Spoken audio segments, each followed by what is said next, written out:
It's unboxing time!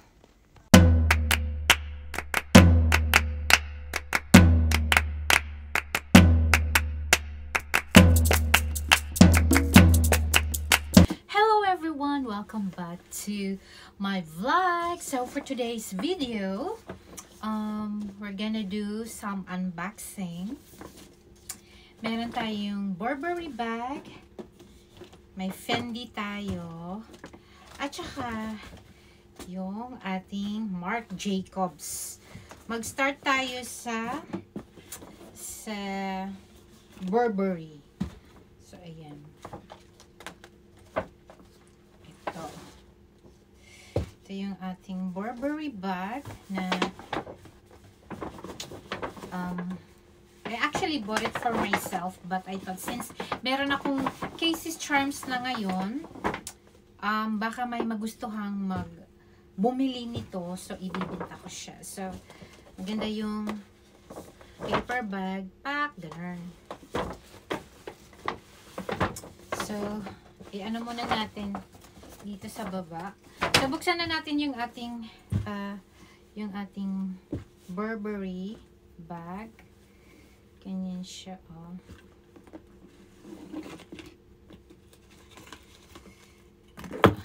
Kung sa front, tingnan, simple. Pero dito mo sa gilid, makikita yung, alam niyo yung Burberry, di ba parang may checkered, achuchuchu siya. So, ito siya, oh, sa gilid. I choose this bag kasi yung normal na Burberry, parang common siya sa akin. So, I prefer yung ganitong design niya. So, itong bag, pwede siyang handbag at saka pwede rin nating slim bag. Pero inside, ipapakita ko sa inyo, ito yung presyo niya. Oh. Pero hindi ko na lang i-mention ang presyo. So, ayan siya. Yung loob, papakita ko sa inyo, ganito yung, meron siyang zipper pocket inside. Ayan, meron siyang zipper pocket.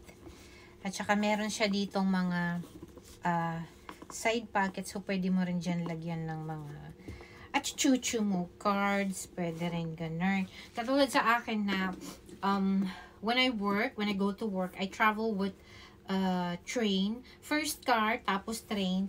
Handy talaga sa akin na mayroong mga side pocket sa aking bag kasi ang aking train card, sinisiparit ko sa aking wallet para kung lalabas na ako ng train station, madali lang ako clock out tawag ba doon? So, ito meron siyang strap. So, ang mga friends ko dyan sa Netherlands, kung meron magkagusto nito, pwede ko itong i-lay away. I-unbox muna natin para diretso rin makita yung magkaka-interesado ng ating bag.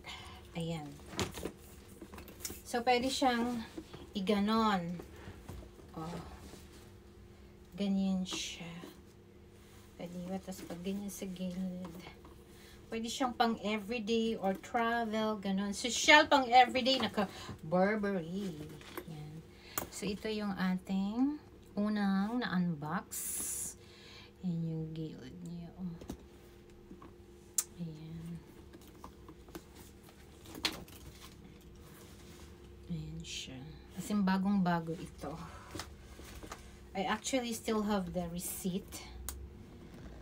Pero syempre, ano natin yun sa ating administration just in case mabenta natin to. So, yan, ibalik natin yung strap.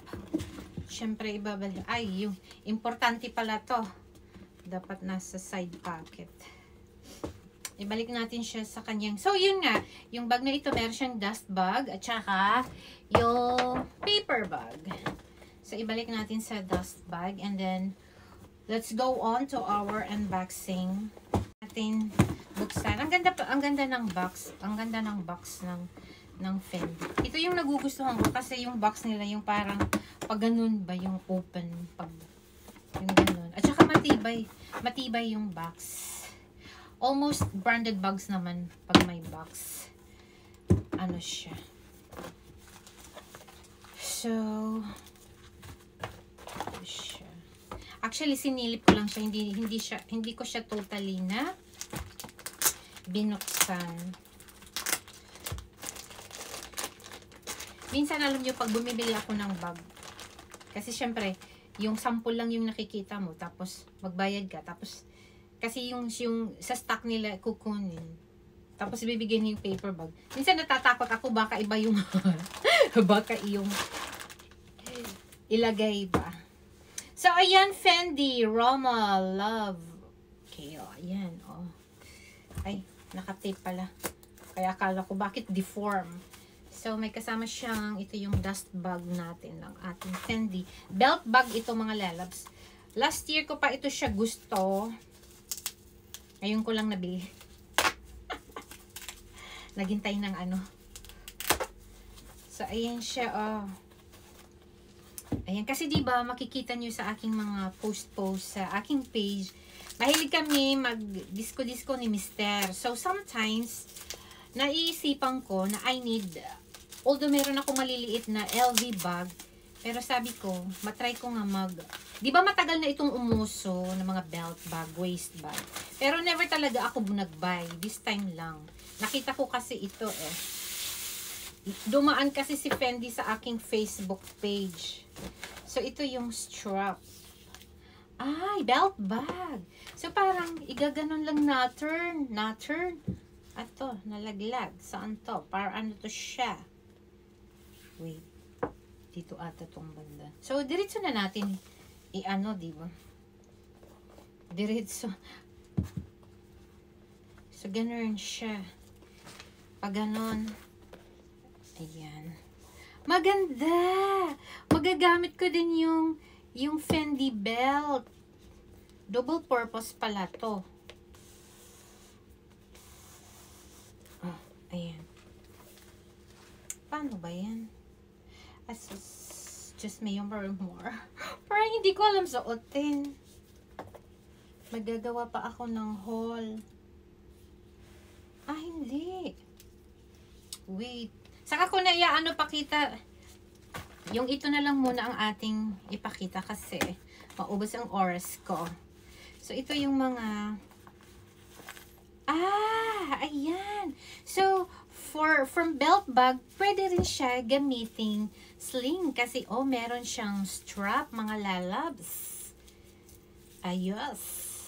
Ayos na ayos. Wait. Pwede natin siyang i-try. Pag halimbawa katulad nito, parang difficult siyang. So, ganito. Kasi yung cellphone, syempre, andito yung presyo. Tapos yung how to take care at chuchucho. Yung ganyan. Ayan. Normally, pag bumibili ako ng mga branded bag, yung mga ganitong papers na included, hindi ko siya tinatapon in case. So, yan. Pwede mo lang ilagay yung cellphone mo, diba? Pag mag-disco ka, pak-pak, just sayo-sayo ka, oh. All you need is your cellphone and your card. So, ang gusto kong itry, yung strap. Oh! Laglag siya. Ayan. Pak. Ganun. Gusto ko to kasi double purpose kaso naka-plastic pa dito, oh. So, ilagay-lagay lang natin yan dyan. Pak, pak, pak. Okay, so let's move on sa ating tote bag na the Marc Jacobs. Dapat pala ayusin ko yung parang ibalik ko siya later.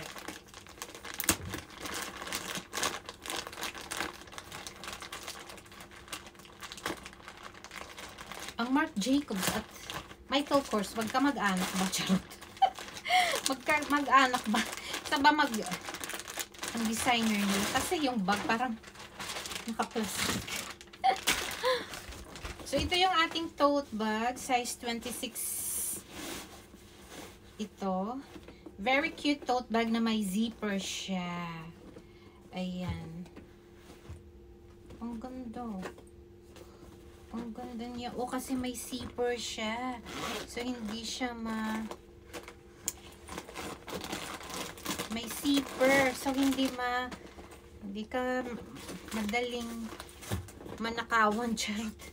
So, syempre, ito yung ating how to take care. Ito yung strap. At saka sa loob, wala siyang mga side pocket. Pero, maganda kasi meron siyang zipper. Sabi ni Bunso, mas maganda daw sana kung medyo malaki para sa kanya na lang daw. So, ayan. Hindi ko lang siya tatanggalin yung strap para kasi in case merong may kagusto nito, maibenta ko ba. So, ayan yung ating tote bag na the tote bag Marc Jacobs. So, ganito siya. Ganun. Ayan. Maganda to. Yung palagi kong nakikita, yung open lang ba siya. Kaya sabi ko, ayoko ng ganyang bag. Tapos one time, nakita ko nga ito na may zipper siya. Maganda to. O, pwede mo siyang handbag. Pwede rin yung sling bag. Pero yung sling, sabi ko nga, hindi ko lang siya bubuksan kasi in case may magkagustong bumili nito. So, bagong-bago pa ang strap, diba? Hindi pa natin siya hinawak binuksan. So, pwede siyang handbag or tsaka sling. Gamit yung ating sling. So, ayan. Ito yung ating unboxing today. So, ito yung ating mga na-unbox today. Burberry, yung tote bag ng Marc Jacobs, and of course, yung ating belt bag na Fendi. So, ayan. So, actually, yung susuotin ko, ito. Yung ito, ibibenta ko to sa aking Casey's Charms. So, ayan. Yung hindi pa follow sa aking Facebook pages na It's Winter Vlogs, Mrs. Winter, and my newly adventure na Casey's Charms. Please follow me also there. At saka, thank you lalo na sa aking It's Winter Vlogs at Mrs. Winter. Ang aking mga winter yan sa Facebook page. Thank you so much for supporting also my YT channel. So, ayan, excited na akong gamitin ito siguro tonight. I'm gonna wear this or later pagpunta ko ng market. So, I'm super excited. So, ayan. So, ayan, uulitin ko, thank you so much for supporting my YT channel. Sa mga bagong subscribers ko dyan, please make sure to click the notification bell so you are updated whenever I have new uploads. So, ayan, I'm so happy with my unboxing at sana maibinta ko to. Pero kung hindi ko maibinta, okay lang din. Actually, meron na nagkakagusto nito. So, parang pag bayad na siya, syempre sa kanya na to. So, ayan! Thank you so much! Bye-bye!